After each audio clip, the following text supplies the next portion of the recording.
Yang dibilang Yesus ini hidup yang kekal itu seperti apa? Hidup kekal itu kita berada dalam kerajaan surga, bahagia bersama dengan Tuhan Yesus. Nanti bertentangan Yohanes 17 nomor 3. Hidup yang kekal itu engkau mengenal satu-satunya siapa, Mikana? Tuhan Yesus bukan Kristen. Terus di dalam perjanjian lama yang namanya utusan itu bahasa Ibrani. Makanya saya tanya dulu, maka saya tanya sama kamu, arti nabi apa? Kamu tahu nggak nabi itu berasal dari bahasa apa? Bahasa apa? Nah, kamu nggak tahu kan? Ya, bahasa apa coba kamu? Nabi itu berasal dari bahasa Ibrani, yaitu navi, yang artinya pelihat juru bicara Allah. Tenang. Aduh, Mikana belajar lagi deh, Mikana. Justru kakak yang harus belajar. Nabi itu berasal dari bahasa Ibrani, yaitu navi, yang artinya pelihat juru bicara Allah yang menyampaikan nubuatan kepada orang Israel. Jadi nabi itu diutus Tuhan Yesus Kristus, ruang lingkupnya untuk orang Israel, dan rasul diutus Tuhan Yesus, ruang lingkupnya untuk seluruh dunia untuk memberitakan Injil. Jadi, apakah nabi dengan rasul sama? Tidak sama. Gimana perbedaannya? Oke, jadi nabi itu, ya kan, tadi saya sudah katakan, nabi itu berasal dari bahasa Ibrani, yaitu navi, yang artinya pelihat juru bicara Allah, menyampaikan nubuatan atau pesan kepada umat Israel. Di mana tugas nabi itu menyampaikan pesan, nubuatan atau ajaran yang berasal dari Tuhan Yesus kepada bangsa Israel bahwa Mesias akan datang. Apakah nabi yang ketika menerima wahyu, menerima perintah yang menyampaikan mukjizat itu itu ada saksi? Oh, betul. Ketika bangsa Israel ya mereka mendengar semua suara Tuhan Yesus Kristus. Jadi Tuhan itu dia memilih nabi itu langsung, dan juga banyak saksinya itu bangsa Israel. Makanya bangsa Israel itu mereka mendengar suara Tuhan. Berarti pelimplan dong Tuhan Yesus itu ya? Pelimpannya di mana? Suaranya tidak dapat kau dengar, rupanya tidak dapat kau lihat. Kok bisa mereka mendengar? Di mana ayatnya? Oh, berarti kamu nggak tahu ya? Saya tahu itu, tapi kamu udah baca belum ayat sampai ayat selanjutnya? Yohanes. Si Yohanes 5 itu ayat ini ya kan? Iya. Saya sudah tahu, udah biasa itu. Kau dengar. Udah baca ayat selanjutnya kan? Jadi kenapa? Iya. Coba baca ayat selanjutnya.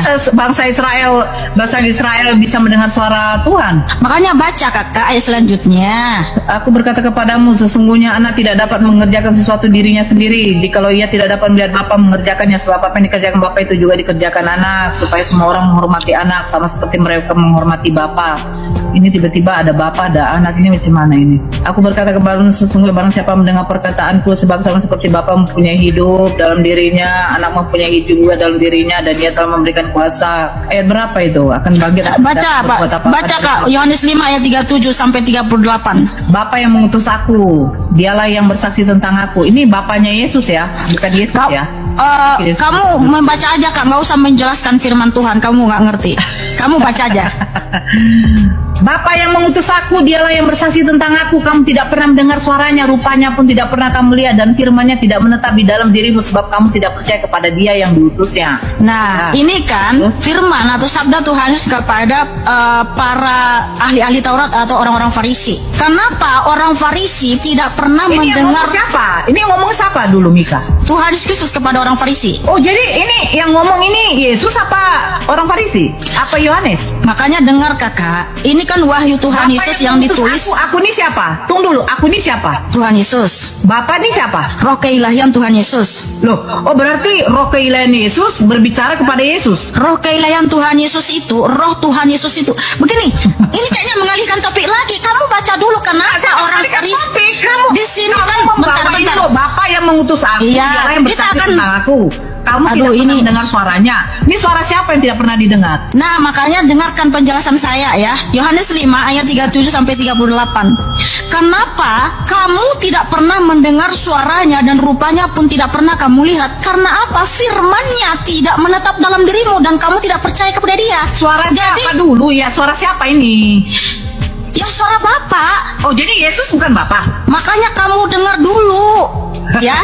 Di sini kenapa orang Farisi itu tidak mendengar suara Bapa dan tidak pernah melihat Bapa? Karena mereka tidak percaya kepada Tuhan Yesus Kristus, tidak percaya kepada firman Tuhan Yesus. Tetapi jikalau kita percaya kepada Tuhan Yesus Kristus, maka kita pun akan mendengar dan melihat Bapa. Sebab Tuhan menyatakan Yohanes 14 ayat 7, barang siapa melihat aku sudah melihat Bapa. Tetapi orang-orang yang tidak percaya, mereka memang tidak akan pernah melihat Tuhan.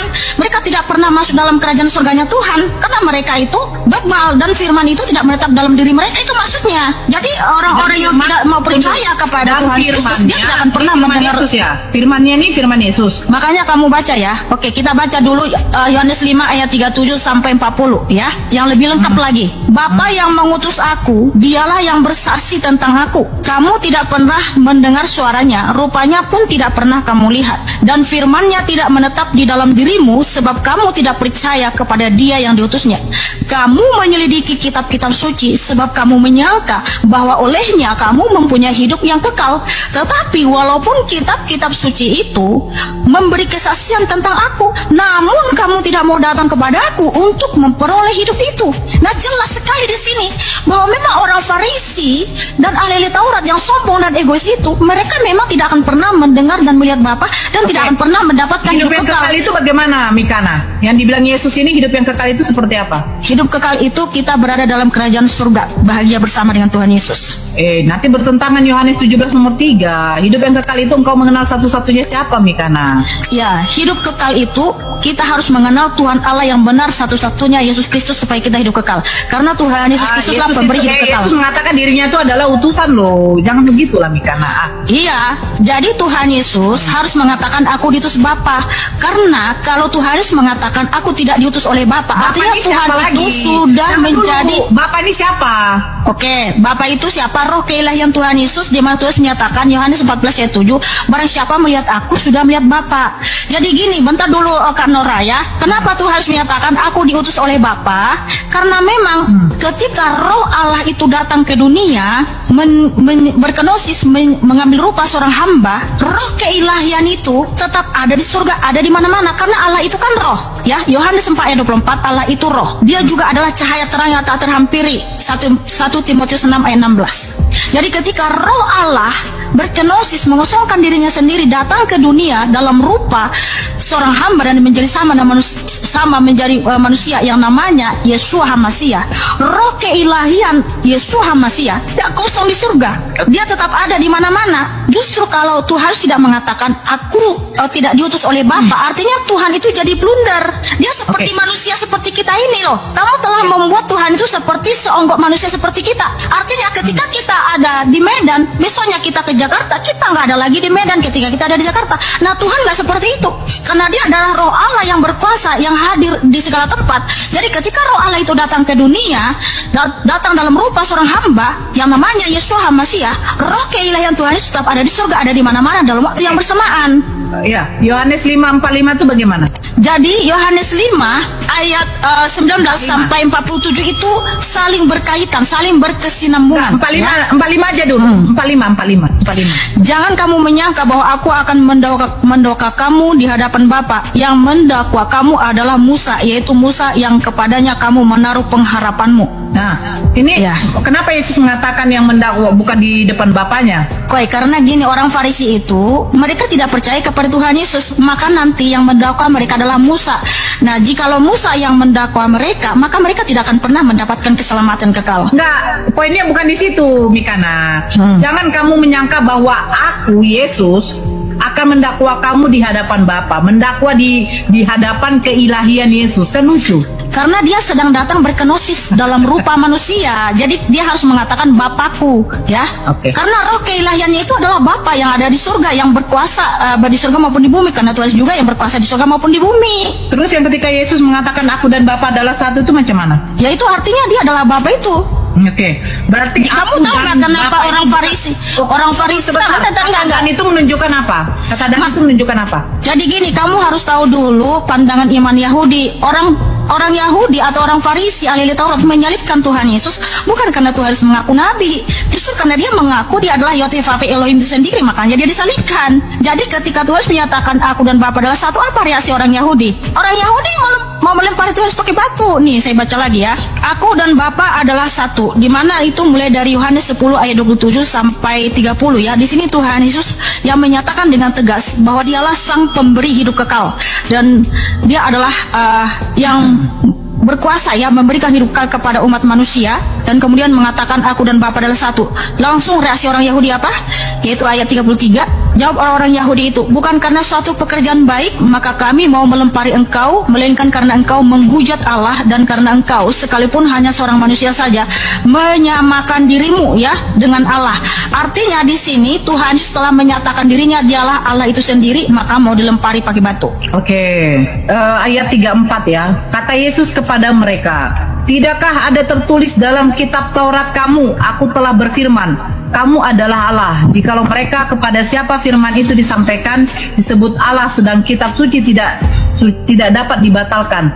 Ini pertanyaan saya ini, sekarang ini Allah siapa? Makanya baca sampai ayat selanjutnya, jangan sepotong-sepotong. Oke, masihkah kamu berkata kepada dia yang dikuduskan oleh Bapa? Ini Bapa yang menguduskan dia, berarti roh keilahian Allah. Baca aja sampai lanjut Kak.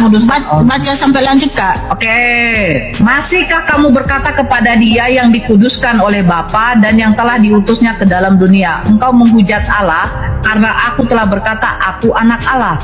Jikalau aku tidak melakukan pekerjaan-pekerjaan Bapakku, janganlah percaya kepadaku, tetapi jikalau aku melakukannya dan kamu tidak mau percaya kepadaku, percayalah akan pekerjaan-pekerjaan itu supaya kamu boleh mengetahui dan mengerti bahwa Bapa di dalam aku dan aku di dalam Bapa. Kata Bapa Selanjutnya sekali lanjut lagi sekali saya 39 Kak. mereka mencoba menangkap dia tetapi ia luput dari tangan mereka itu. Kenapa mereka mau menangkap Tuhan Yesus, mau membunuh Tuhan Yesus? Padahal Saya nggak tanya bagian kenapa mereka. Ini karena kenapa kamu sih harus tahu dulu Bapak pandangan ini? iman Yahudi Kakak. Jangan kamu memasakkan pandanganmu kepada pandangan iman Yahudi. Kenapa orang Yahudi mau Yahudi, Mikana? Kita kan bukan orang karena ini Yahudi. kitab orang Yahudi. Loh, Yang kita bahas ini kitab Yahudi. Ya iyalah. Kitabnya Kristen mana? Kitabnya Kristen mana? Ya Kristen itu orang Yahudi. Kristen itu berasal dari Yahudi. Walah. Sejak kapan Yesus kenal Kristen, Mikana? Justru Tuhan Yesus yang menciptakan Kristen. Kapan Yesus Sejak kapan Oh. Yesus menjadi iman Kristen? Kamu tahu nggak arti Kristen itu apa? Apa Kristen? Jadi Kristen itu berasal dari bahasa Yunani itu Kristianos, artinya pengikut Tuhan Yesus Kristus yang menyembah Oke. Tuhan Yesus Kristus, di mana kita berkarakter oke. Kristus. Makanya Kristen itu adalah gereja. Oke. Nah, kamu oke, tahu? begini deh. Kristen itu Sebutkan bentar dulu, salah bentar. satu fakta sejarah Yesus itu menggunakan bahasa Yunani. Kalau memang Yesus adalah Kristen.